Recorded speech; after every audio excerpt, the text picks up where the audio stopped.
આજે આપણે બટાકા પૌવા બનાવીશું. ચલો સામગ્રી જોઈ લઈએ. પૌવા 3 વાટકી મેં ધોઈને પલાળીને 10 મિનિટ ધોઈને પલાળીને લીધા રાખ્યા છે. 2 બાફેલા બટાકા, તેલ, મીઠું, જીરું, મરચું, હળદર, ધાણા જીરું, બીટની છીણ, કોથમીર, લીંબુનો રસ, દાડમના દાણા, મગફળીના દાણા, કટ કરેલું ટામેટું, કટ કરેલા લીલા મરચાં 5 નંગ, લીમડાના પત્તા અને ખાંડ. હવે આપણે બટાકા પૌવા બનાવવાનું ચાલુ કરીએ. ચલો ગેસ ચાલુ કરીશું. આપણે કઢાઈ મૂકીશું.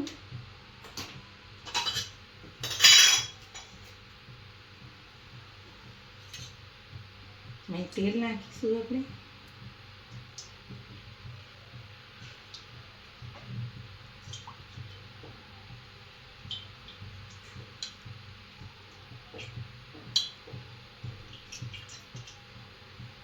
આપણે શાક ડોકલી તેલ લીધું કે ડોકલી નાની છે ને બટાકા પૌવામાં તેલ સરખું હોય તો સારા લાગે.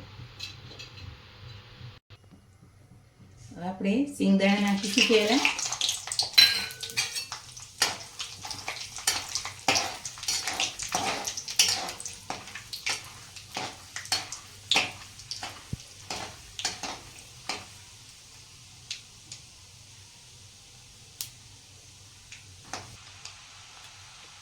હવે દાણા આપણા શેકાઈ ગયા.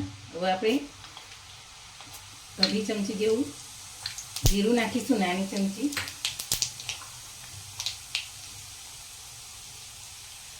ચપટી હિંગ નાખીશું. અડધી ચમચી જેટલી હળદર નાખીશું. લીલા કટ કરેલા મરચાં નાખીશું.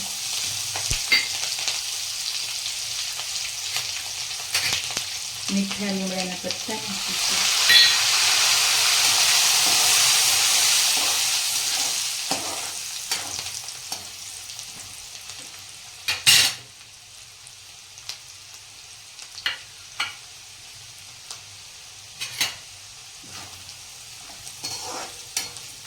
હવે આપણે પૌવા નાખી દઈશું પહેલા.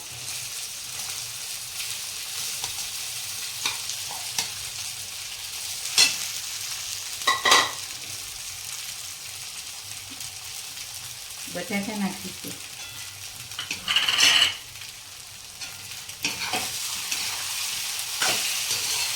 મિક્સ કરી દઈશું પહેલા.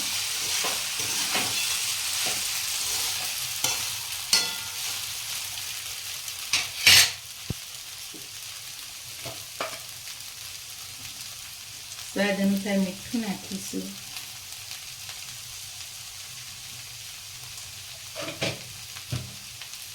એક મોટી ચમચી ખાંડ નાખીશું.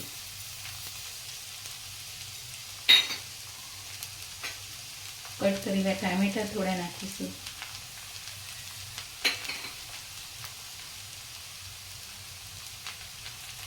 ધાણા જીરું પાવડર નાખીશું 2 ચમચી. થોડા કલરફુલ થાય એના માટે અડધી ચમચી લાલ મરચું નાખીશું.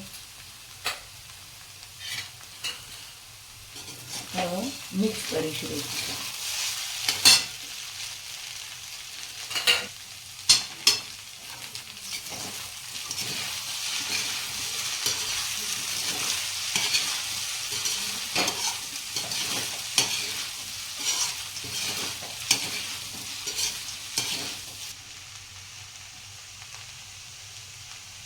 આપણા બટાકા પૌવાનો મસાલો હવે થઈ ગયો છે.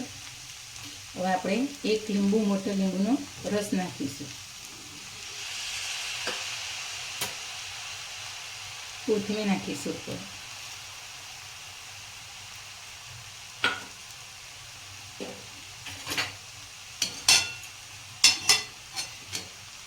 હવે હલકા હાથે આપણે તે ધીરે ધીરે લીંબુનો રસ મિક્સ કરીશું.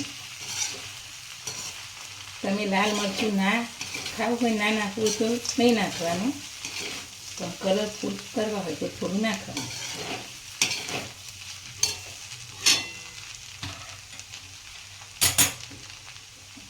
આપણા બટાકા પૌવા જો તૈયાર થઈ ગયા, સરસ કલરફુલ. હવે ગેસ આપણો બંધ કરી દઈશું.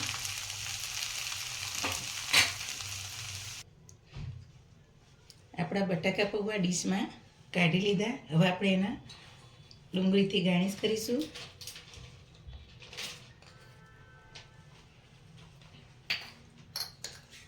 ટામેટાથી કરીશું ગાર્નિશ.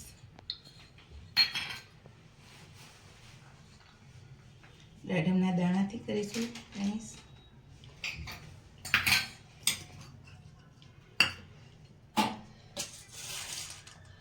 રતલામી સેવ નાખીશું.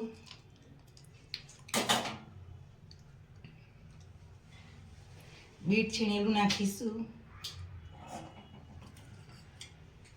કોથમીરથી આપણે ગાર્નિશ કરી દઈશું.